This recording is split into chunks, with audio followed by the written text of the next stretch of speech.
నీలో కొన్ని మంచి క్రియలు ఉండేవి.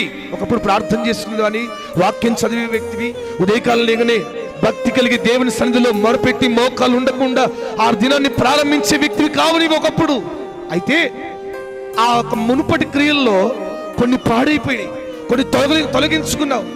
ఉదయకాలం లేవలేక, ప్రార్థనలో ఉండలేక, దేవుని సన్నిధిలో గడపలేక, మోకాల అనుభవం లేక రోజును ప్రారంభించడం కొన్ని పాడైపోయినాయి.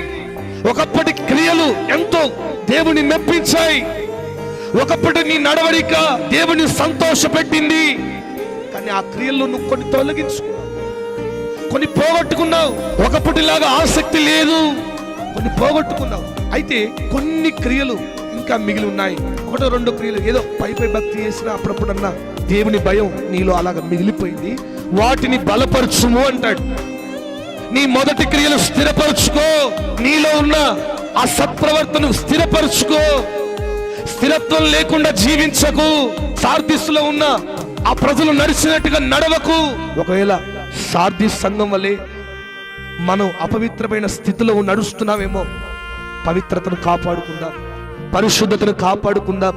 భక్తి జీవితంలో కానీ, ఆత్మీయతలో కానీ, నడిచే నడవడికలు కానీ, మన క్రియలన్నిటిలో మంచి జీవితాన్ని కలిగి మనల్ని మనం జాగ్రత్త కలిగి శుద్ధి చేసుకుందాం, పవిత్రపరచుకుందాం.